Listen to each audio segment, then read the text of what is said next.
Hello बच्चों, कैसे हैं आप लोग। आई होप कि आप बहुत अच्छे होंगे, शानदार होंगे, ज़बरदस्त होंगे। और आज हम पढ़ लेते हैं बीएससी 6 सेमेस्टर फिजिक्स का एक most important topic, GM counter क्या होता है, जिसको आप गीगर और मुलर काउंटर भी कहते हो। एक मोस्ट इम्पोर्टेंट टॉपिक है, तो छोड़ना बिल्कुल नहीं है। यूनिट 7 है, एक्सेलरेटर्स एंड डिटेक्टर्स, और पेपर का नाम तो आपको याद है ही, पेपर फर्स्ट है, solid state and nuclear physics. चलिए फिर मैं स्टार्ट करवा देता हूँ एक most important topic, GM counter. Okay sir, GM counter नाम तो बहुत शानदार है इसका, जीएम काउंटर। ओके, COUNTER, ठीक है। अच्छा, इसका एक नाम और होता है, क्या बोलते हैं इसको हम, गीगर, GEIGER, ठीक है। गीगर एंड मुलर काउंटर भी बोलते हैं इसको आप, ठीक है, मुलर काउंटर, ठीक है। ये नाम से भी ये जाना जाता है। कभी कहो कि सर ने ये तो बताया ही नहीं, ठीक है, किसी भी नाम से ये पेपर में आ सकता है, जीएम काउंटर या गीगर एंड मुलर काउंटर, ठीक है। हो गया, तो 100 बातों की एक लाइन है, ध्यान से सुनना। रेडिएशन का पता लगाने और मापने के लिए जीएम काउंटर का यूज़ होता है। क्या डेफिनेशन बोली है मैंने, रेडिएशन का पता लगाने और मापने के लिए इस जीएम काउंटर का यूज़ होता है। अब भाई एटॉमिक ब्लास्ट कहीं पर हुआ, उसका रेडिएशन आज भी है या नहीं है, उस चीज़ का पता लगाने के लिए आप जीएम काउंटर का यूज़ कर सकते हो। बहुत जगह इसका यूज़ होता है, लास्ट में पढ़ेंगे कहाँ कहाँ आप इसका यूज़ कर सकते हो, ठीक है। तो सन 1928 में गीगर और मुलर ने, ठीक है, इसका आविष्कार करा। पहले गीगर ने करा, बाद में मॉडिफाई करा किसने, मुलर ने। चलिए मैं इसको लिख देता हूँ कि यार ये लाइन बहुत काम की है। कब करा, सन 1928 में। ऐसे ऐसे फैक्ट लिखा करो यार, नंबर बहुत अच्छे मिलते हैं। सन 1928 में गीगर, GEIGER, गीगर तथा मुलर ने, ठीक है, मुलर ने, ठीक है, जीएम काउंटर का आविष्कार किया, COUNTER। तो भैया ये डिटेक्टर होता है, जीएम काउंटर का आविष्कार किया, ठीक है सर, आविष्कार किया। ओके, मान लिया सर।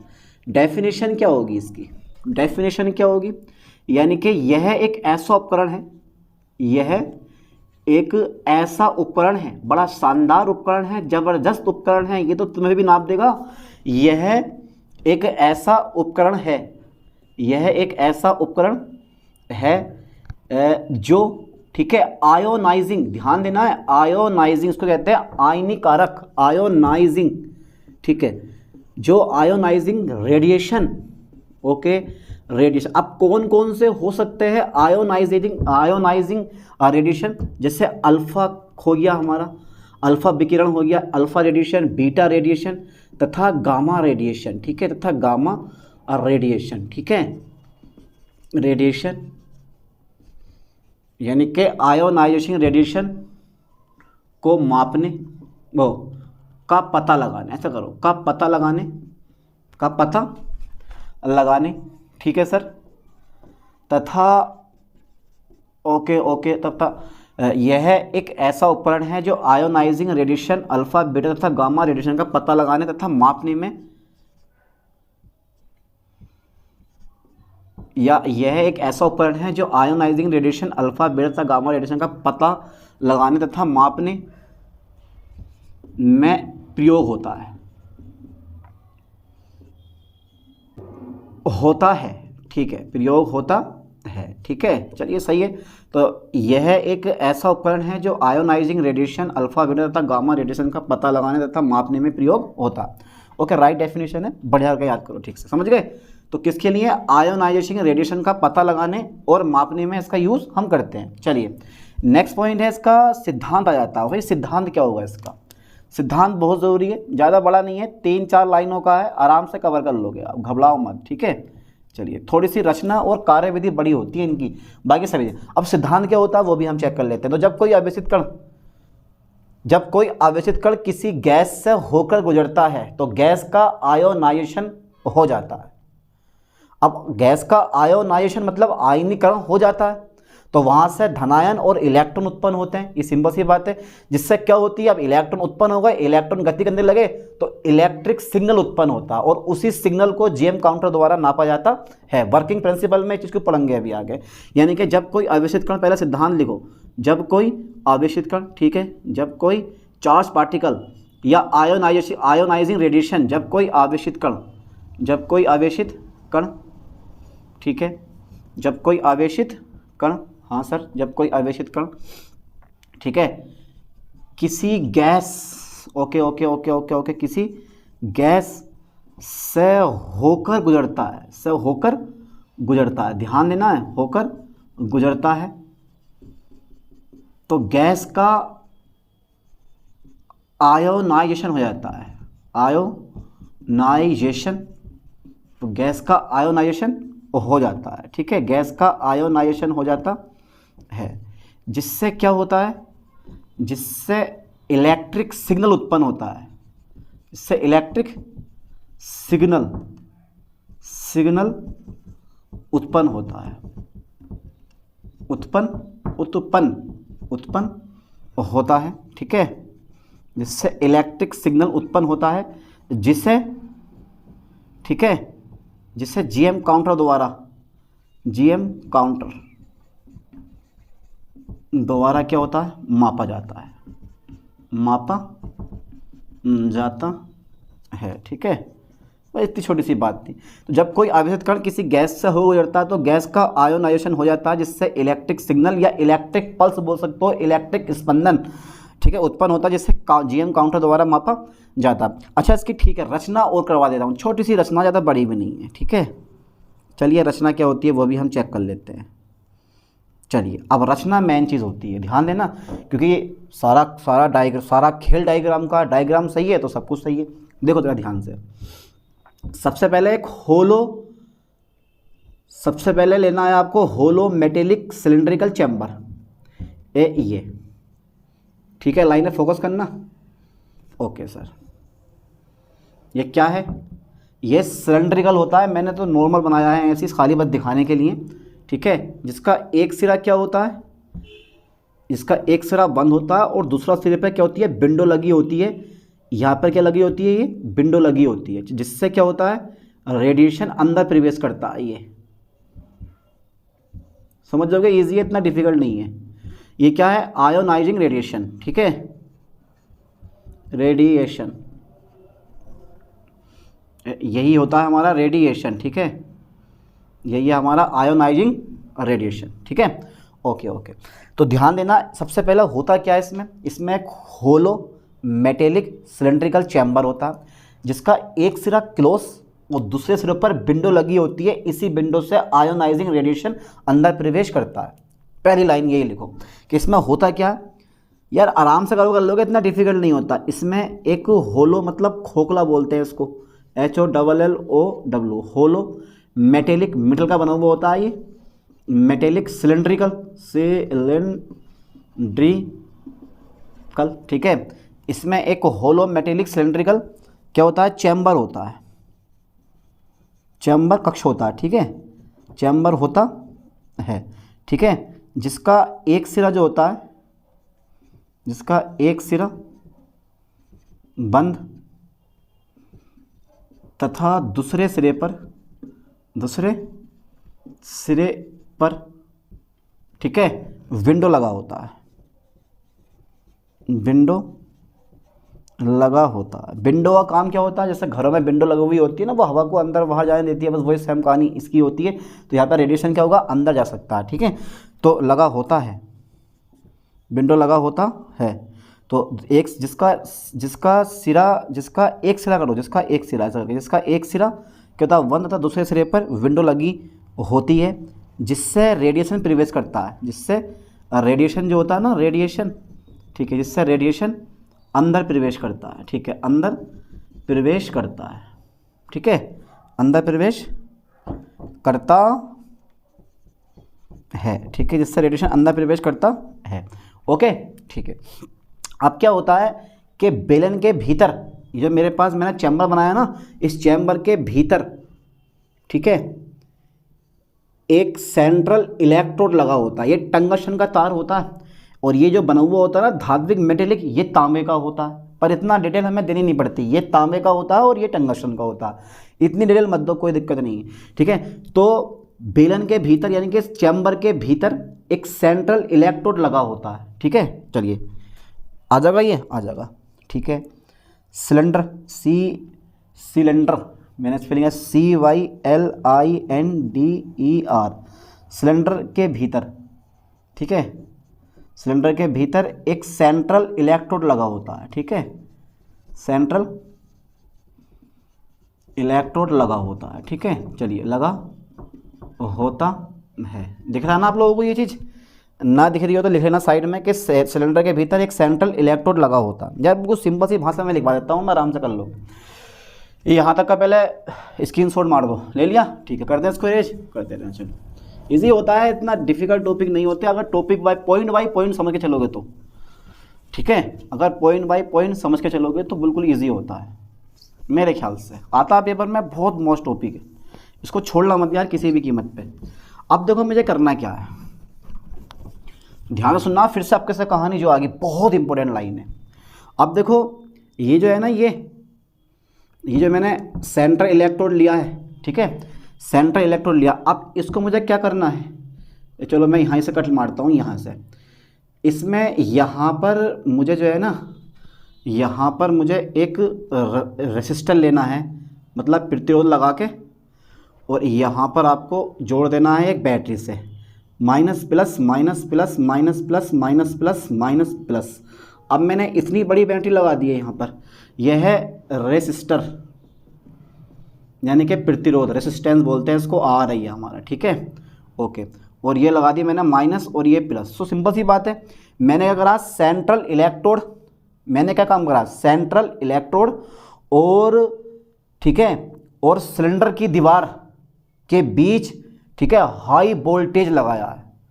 अति उच्च विभव कितना होता है, लगभग 1000 से और कितना 3000 वोल्ट तक का मैंने ये विभव दे दिया। यानी कि सेंट्रल इलेक्ट्रोड और चैम्बर की दीवार के बीच, ठीक है, एक विभवांतर लगाते हैं, कितना वोल्ट का, 1000 से 3000 वोल्ट का। अब हाई वोल्टेज है तो सिंपल सी बात है, जो भी इलेक्ट्रॉन या आयन उत्पन्न होगा भीतर वो हाई एक्सेलरेट होगा, ठीक है, होगा नहीं होगा, सिंपल सी बात है, ये पिछले लेक्चर में भी हमने कवर करा, क्योंकि पोटेंशियल ज़्यादा होगा तो वो हाई एक्सेलरेट होगा, ठीक है। चलिए अभी आगे देखते हैं, इस लाइन को भी लिखो से करके जरा, ठीक है।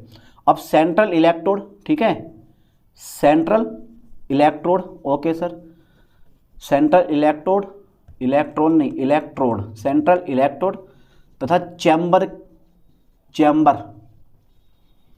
की वॉल मतलब दीवार के बीच, दीवार के बीच, ठीक है, कितने वोल्ट से, 1000 से 3000 वोल्ट का विभवांतर लगाते हैं, ठीक है, विभवांतर लगाते हैं, ठीक है, विभवांतर लगाते हैं, लगा दिया हमने, ठीक है। अब इस प्रकार जो चैम्बर की, क्योंकि माइनस वाला कैथोड हो जाएगा और ये वाला हमारा क्या हो गया, एनोड, तो भाई ये तो हो गया हमारा एनोड, ए से एनोड और सी से क्या हो गया हमारा कैथोड। तो जो ये दीवार है वो कैथोड का काम करती है और जो सेंट्रल इलेक्ट्रोड है वो एनोड का काम करता है, करेगा नहीं करेगा, सिंपल सी बात है यार, ये माइनस हो गया और ये वाला हमारा क्या हो गया, प्लस हो गया। जरा देखते रहो ध्यान से चित्र को, विभवांतर लगाते हैं, तब जो है मेरे पास जो सिलेंडर की दीवार होती है, ठीक है, दीवार कैथोड के रूप में, दीवार जो होती है वो कैथोड के रूप में तथा एनोड जो सेंट्रल इलेक्ट्रोड है, टंगस्टन का तार जो है, सेंट्रल इलेक्ट्रोड जो है, सेंट्रल इलेक्ट्रोड एनोड के रूप में कार्य करता है, एनोड, ठीक है, के रूप में क्या करता है, कार्य करता है, ठीक है, एनोड के रूप में कार्य करता है, समझ में आया बस। तो सेंट्रल इलेक्ट्रोड तथा चैम्बर की दीवार के बीच हमने 1000 से 3000 वोल्ट का विभवांतर लगाते हैं तथा दीवार कैथोड के रूप में, तथा तब दीवार कैथोड के रूप में तथा सेंट्रल इलेक्ट्रोड जो था वो एनोड के रूप में कार्य करता है। एम राइट, यहाँ तक क्लियर हुआ? अभी रचना पूरी नहीं हुई है। इसके बाद में ना आगे एक लगाते हैं कैपेसिटर, संधारित्र लगाते हैं, ये होता है सी, क्या बोलते हैं इसको, कैपेसिटर, कैपेसिटर, ठीक है, ओके। इसके बाद लगाते हैं हम एम्पलीफायर। आगे को जो सिग्नल उत्पन्न होता है वो एम्पलीफायर को भेज दिया जाता है to amplifier, amplifier and counter मतलब स्केलर जो कि नापता है, ठीक है, इस इलेक्ट्रिक सिग्नल को नापेगा, है ना। अब ये हमारा डायग्राम पूरा हो गया। और ये क्या है, ये मेटेलिक चैम्बर है, मेटेलिक सिलिंड्रिकल चैम्बर, है ना। Okay okay, metallic chamber, metallic chamber, chamber. अब बताओ, और ये क्या हमारी विंडो, बन गया डायग्राम पूरा। और इसको जोड़ देते हैं हम अर्थ से, अर्थ मतलब पृथ्वी से। ये क्या है हमारी अर्थ, EARTH, ठीक है, इसको जोड़ दिया हमने अर्थ से। तो यही है हमारा GM काउंटर, GM काउंटर की COUNTER, ठीक है, यही हमारा क्या भाई GM काउंटर है। अब बताओ यार, इतना इजी डायग्राम मैंने बना दिया, क्या अभी भी तुमसे ये कवर नहीं होगा? हो जाएगा ना पक्का, ठीक है। तो भैया एनोड के रूप में कार्य करता। अब हमें बात ये है कि इसके भीतर जो गैस होती है ना वो कौन सी होती है, तो 90% आर्गन गैस और 10% एथेनॉल के वाष्प का मिश्रण होता है, ठीक है। 10 सेंटीमीटर दाब पर 90% आर्गन गैस तथा 1 सेंटीमीटर दाब पर 10% एथेनॉल का मिश्रण होता है। पर मैं थोड़ा सा शॉर्ट करके लिखवा दूंगा, ठीक है, ओके। तो चैम्बर में, ठीक है, इतना ज़्यादा डिटेल मत करो। चैम्बर में 90% आर्गन तथा 10%, ठीक है, एथेनॉल का मिश्रण होता है, ठीक है, ओके ओके। आर्गन गैस का क्या होता है, आर्गन जो गैस है ना मेरे पास, ये आर्गन गैस का क्या होता है, आयोनाइजेशन होता है, आयोनाइजेशन होता है, ठीक है, जेशन होता है, okay okay okay okay okay. तो चैम्बर में कौन सी गैस है, 90% आर्गन गैस है। आप कोई भी नोबल गैस यानी कि इनर्ट गैस ले सकते हो, और 10% एथेनॉल। अब एथेनॉल का भी, क्योंकि 90% आर्गन गैस है तो आर्गन गैस का तो सिंपल सी बात है आयोनाइजेशन होगा, लेकिन जो ये एथेनॉल मैंने मिलाया तो इसका भी तो कुछ ना कुछ काम होगा। देखते हैं, ये क्वेंचिंग को रोकता, क्वेंचिंग होती है उसको रोकता है ये, चलो देखूंगा ये बाद में भी। तो चैम्बर में 90% आर्गन तथा 10% एथेनॉल का मिश्रण होता है, आर्गन गैस का आयोनाइजेशन होता है, ठीक है। अच्छा, इसके बाद ना इसकी ना मैकेनिज्म आ जाती है, क्रियाविधि। भैया कार्यविधि बहुत ज़रूरी है यार, कार्यविधि में अरे बहुत इजी है, कुछ ना है, रचना समझ में आई, कार्यविधि, ठीक है भाई। चलिए अब हम देख लेते हैं इसकी कार्यविधि। कार्यविधि में कुछ भी ना होता है, जब आयोनाइजिंग, जब सुनना ध्यान से, जब आयोनाइजिंग रेडिएशन अंदर प्रवेश करता है, या मैं बोल दूंगा जब आवेशित कण, जिस पे चार्ज पार्टिकल है, जिस पे चार्ज है, जब वो अंदर प्रवेश करता है, करा अंदर प्रवेश गया, ठीक है, अंदर क्या भरा हुआ है, आर्गन गैस भरी हुई है, ठीक है। अब जैसी आवेशित कण आर्गन गैस के अणु से टकरागा, तो अणु से टकराने का मतलब ये कि उसको आयोनाइज्ड कर देगा, यानी कि उसको आयनीकृत कर देगा। आयनीकृत का मतलब ये होता है कि वहां से एक इलेक्ट्रॉन उत्पन्न होगा और एक क्या होगा, हमारा धनायन उत्पन्न होगा। तो यहाँ पे ध्यान देना, जब आवेशित कण अंदर प्रवेश करा तो आर्गन गैस के एक अणु को उसने आयोनाइज्ड कर दिया, आयनीकृत कर दिया, जिससे क्या हुआ, एक धनायन उत्पन्न हुआ और एक हमारा इलेक्ट्रॉन उत्पन्न हुआ, हो गया इलेक्ट्रॉन उत्पन्न, ठीक है। अब हमें धनायन जो होता है वो किधर को जाएगा, क्योंकि ये कैथोड है, तो धनायन जो होता है वो कैथोड की ओर गति करने लगता है, और जो इलेक्ट्रॉन होता है वो भैया एनोड की ओर गति करने लगता है। तो धनायन तो कैथोड पर आ जाता है और इलेक्ट्रॉन जो होता है वो एनोड पर चला जाता है, ठीक है। अब हमने जो क्या काम करा है, इसका भी तो कुछ काम होगा। हमने 1000 से 3000 वोल्ट पर इसको हाई एक्सेलरेट करा है, यानी कि उच्च त्वरित करा है। अब इतना त्वरित हो जाता है कि इसके रास्ते में आने वाले जितने भी अणु होते हैं, जितने भी अणु इसके रास्ते में आएंगे, सबको ये आयोनाइजेशन कर देगा, और फिर क्या होंगे, वहां से भी इलेक्ट्रॉन उत्पन्न होंगे, जिससे क्या मिलेगा, हमें एक इलेक्ट्रिक सिग्नल मिल जाएगा, एम्पलीफायर को भेजा जाएगा और वो काउंटर द्वारा नाप लिया जाएगा। एक बार और ध्यान सुनना चीज को, जब आवेशित कण अंदर प्रवेश करता है, ठीक है, ध्यान देना, तो आर्गन गैस का एक अणु आयोनाइज्ड हो जाता है, एक धनायन और एक इलेक्ट्रॉन उत्पन्न होता है। अब ये इलेक्ट्रॉन जो होता है वो हाई एक्सेलरेट होता है, किसके द्वारा, इसके द्वारा, और इसके रास्ते में आने वाले अणु जितने भी होंगे सब वो आयोनाइज्ड हो जाते हैं और अधिक संख्या में इलेक्ट्रॉन उत्पन्न होते हैं, एक इलेक्ट्रिक सिग्नल उत्पन्न हो जाता है जिससे स्केलर मतलब काउंटर मापता है। बस इतनी सी कहानी हमें यहाँ पे लिख देनी है, समझ जाओगे आप इस चीज़ को, लिख दूँ? अरे यार हैं।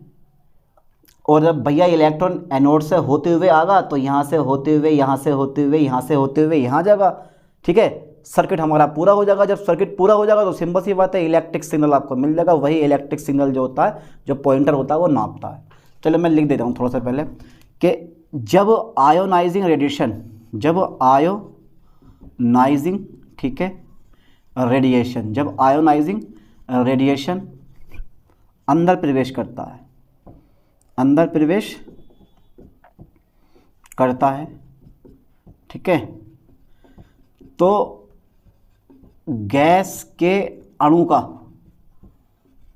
आयोनाइजेशन हो जाता है, आयोनाइजेशन हो जाता है, आयोनाइजेशन हो जाता है, ठीक है, गैस के अणु का आयोनाइजेशन हो जाता है जिससे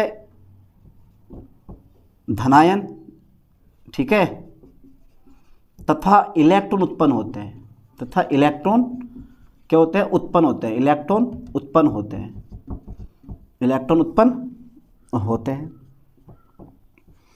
ठीक है। धनायन जो होता है वो किधर को जाता है, धनायन कैथोड की ओर, धनायन कैथोड की ओर, और तथा इलेक्ट्रॉन जो होता है, इलेक्ट्रॉन एनोड की ओर, एनोड की और क्या होता है, आकर्षित होता है, आकर्षित होता है, होता है उच्च विभवांतर पर। उच्च विभवांतर पर क्या होता है भाई, उच्च विभवांतर पर, उच्च विभवांतर पर इलेक्ट्रॉन, ठीक है, हाई एक्सेलरेट होता है, हाई एक्सेलरेट होता है, हाई एक्सेलरेट होता है, ठीक है, ओके।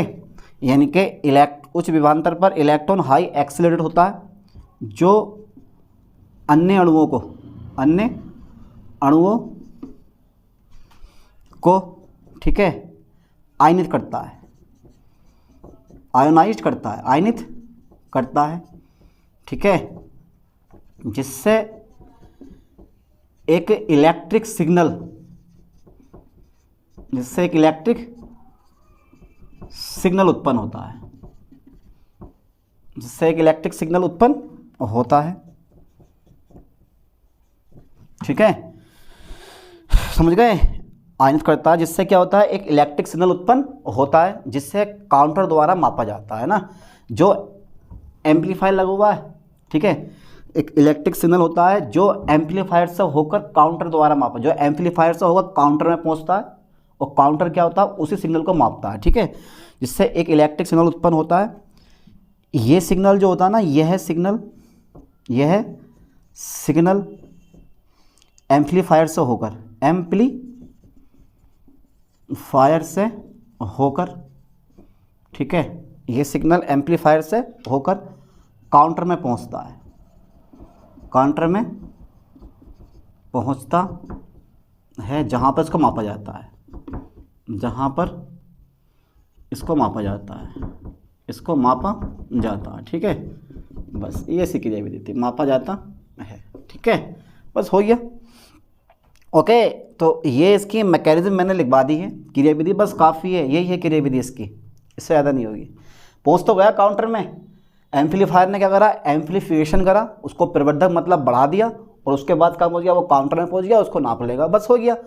ये तो मैकेनिज्म होती है इसकी, इससे ज़्यादा क्या मैकेनिज्म होगी इसकी। लेकिन अभी एक पॉइंट और होता है, डेड टाइम, एक डेड टाइम आता है, विश्रांति काल जिसको बोलते हैं।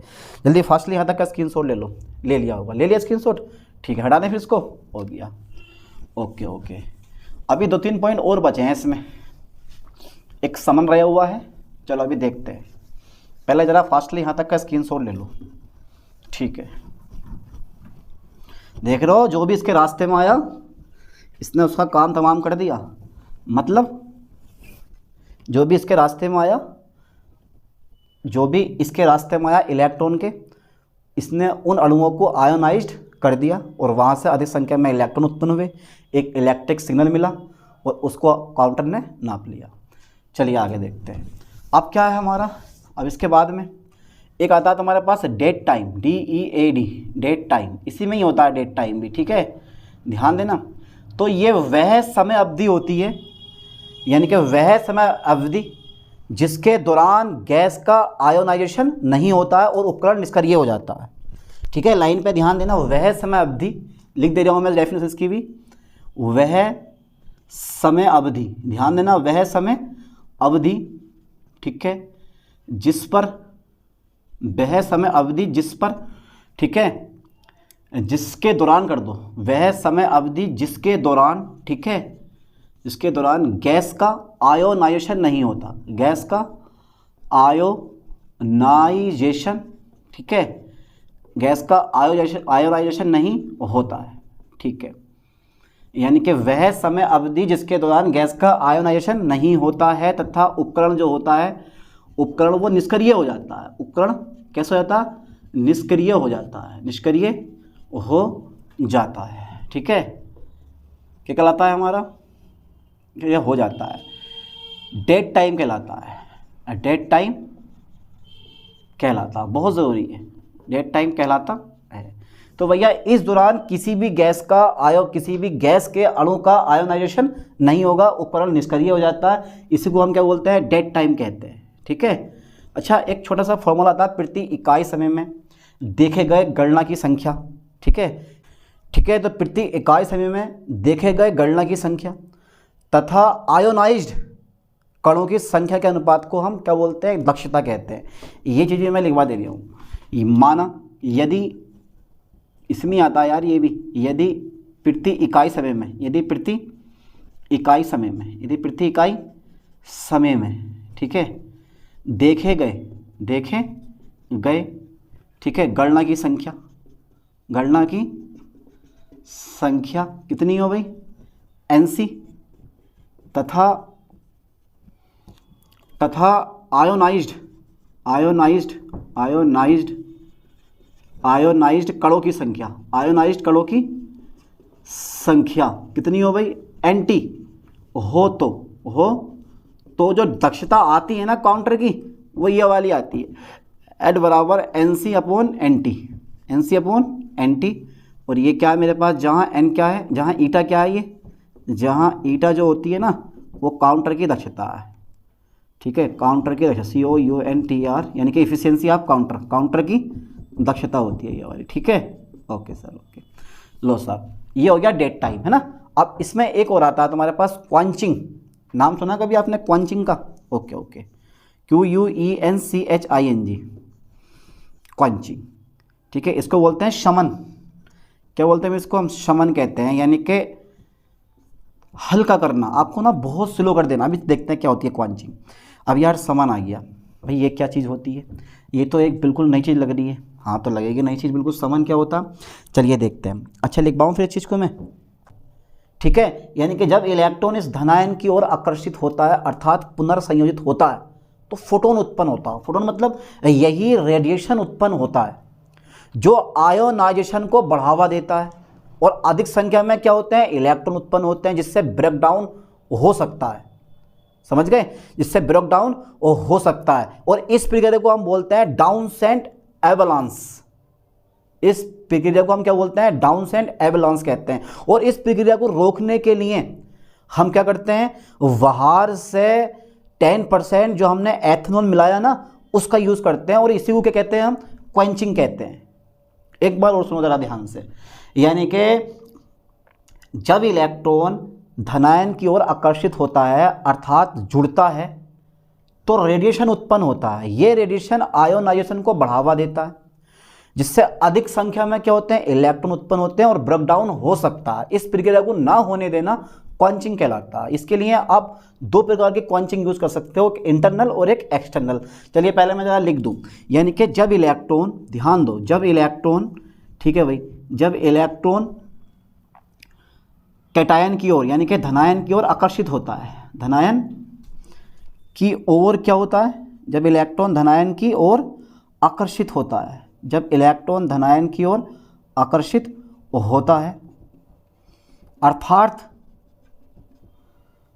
संयोजित होता है, संयोजित होता है। तो रेडिएशन मतलब फोटोन बोल दिया मैंने इसको, आप ब्रैकेट में लिखना फोटोन, ठीक है। फोटोन रेडिएशन उत्पन्न होता है, रेडिएशन उत्पन्न होता है, जो आयोनाइजेशन को बढ़ाता है, जो आयोनाइजेशन को क्या करता है, बढ़ाता है, जो आयोनाइजेशन को बढ़ाता है तथा अधिक संख्या में क्या होते हैं, इलेक्ट्रॉन, ठीक है, उत्पन्न होते हैं, ठीक है। यहाँ तक कर ली फास्टली, स्क्रीनशॉट लो, ले लिया स्क्रीनशॉट, ओके सर, ओके। चलिए इसको मैंने कर दिया इरेज, क्योंकि अब इसका हमारे पास कोई काम नहीं है, ठीक है, ओके सर, ओके, ठीक है। संख्या में इलेक्ट्रॉन उत्पन्न होते हैं जिससे ब्रेक डाउन हो सकता है, जिससे क्या होता है, ब्रेक डाउन हो सकता है, ब्रेक BREAK ब्रेक डाउन हो सकता है, इसे हम क्या बोलते हैं, इस प्रक्रिया को हम बोलते हैं भैया एवलांस, यानी कि क्या बोलते हैं, डाउन, DOWN, डाउनसेंट एवलांस कहते हैं, एवलांस कहते हैं, ठीक है, कहते हैं, ओके। इस प्रक्रिया को रोकना, इस प्रक्रिया को ना होने देना, ठीक है, इस प्रक्रिया को ना होने देना क्या कहलाता है हमारा, क्वांचिंग कहलाता है, QUENCHING, क्वांचिंग कहलाता है, ठीक है, कहलाता है। क्वांचिंग दो प्रकार की होती है, QUENCHING, क्वांचिंग दो प्रकार की होती है, ठीक है, दो प्रकार की होती है। पहली जो होती है वो होती है इंटरनल, पहली कौन सी होती है, इंटरनल क्वांचिंग, QUENCHING, ठीक है, पहली ये वाली होती है इंटरनल क्वांचिंग। इसमें क्या करते हैं हम, 10% एथेनॉल की बास मिलाते हैं। एथेनॉल जो होता है ना, वो इन्हीं रेडिएशन के अणुओं को अवशोषित कर लेता है, यानी कि एथेनॉल के अणु इन्हीं रेडिएशन को क्या कर लेते हैं, अवशोषित कर लेते हैं, जिससे आगे की क्रिया रुक जाती है, यानी कि इंटरनल क्वांचिंग। 10% क्या करते हैं हम, 10% एथेनॉल की बास मिलाते हैं, कि बाष्प होती है। एथेनॉल के जो अणु होते हैं ना, एथेनॉल के अणु, ठीक है, एथेनॉल के अणु रेडिएशन को क्या कर लेते हैं, अवशोषित कर लेते हैं,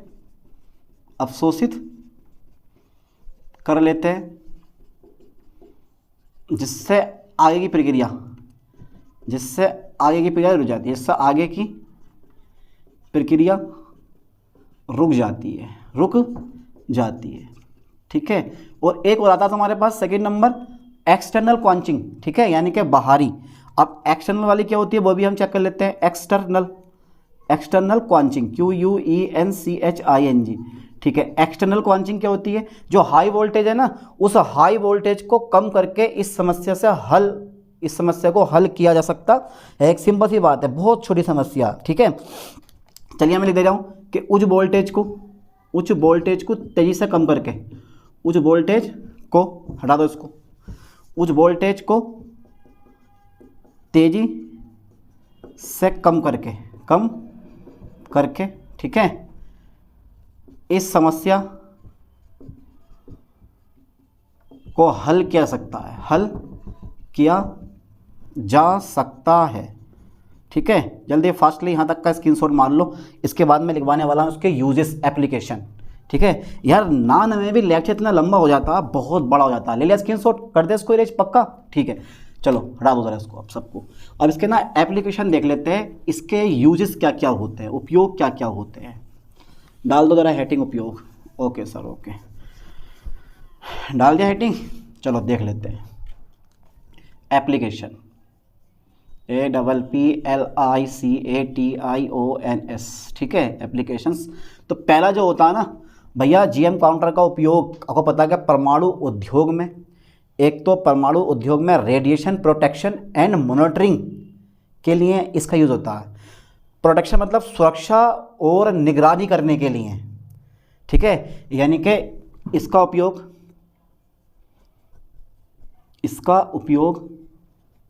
ठीक है सर, इसका उपयोग परमाणु उद्योग में,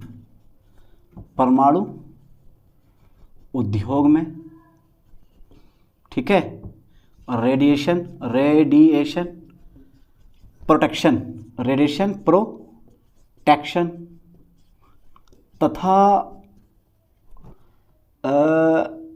प्रोटेक्शन तथा मॉनिटरिंग ORING मॉनिटरिंग, प्रोटेक्शन तथा मॉनिटरिंग के लिए होता है, ठीक है। ओके। अच्छा, सेकंड नंबर देखो, इसका उपयोग उन क्षेत्रों में विकिरण का पता लगाने में किया जाता है जहां पर ख़त्म हो चुके यूरेनियम गोला बारूद के गोले प्रयोग किए गए थे, ठीक है, जो मैंने स्टार्टिंग में बताया था तुम्हें। तो इसका उपयोग, ठीक है, इसका उपयोग उन क्षेत्रों में किया जाता है, उन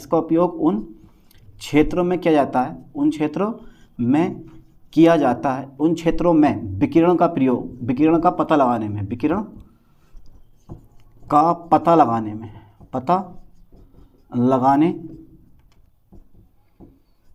जाता है,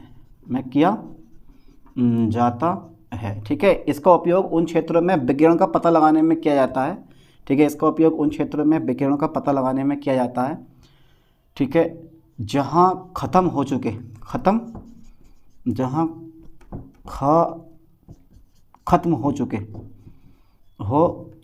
जहाँ ख़त्म हो चुके यूरेनियम के गोला बारूद के गोले उपयोग किए गए थे, ठीक है। समझिए, इसका उपयोग उन क्षेत्रों में विकिरण का पता लगाने में किया जाता है जहां खत्म हो चुके यूरेनियम के गोले बारूद के गोले उपयोग किए गए थे। थर्ड नंबर आता है रेडियो एक्टिव चट्टान, रेडियो एक्टिव रॉक्स, चलो यार ROCKS, तथा मिनरल्स का पता लगाने में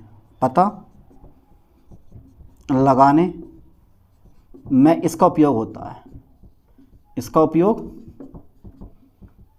है, ठीक है। एक और लिख लो, न्यूक्लियर मेडिसिन में जीएम काउंटर का उपयोग होता है। बस बहुत है तो नहीं का उपयोग होता है, ठीक है।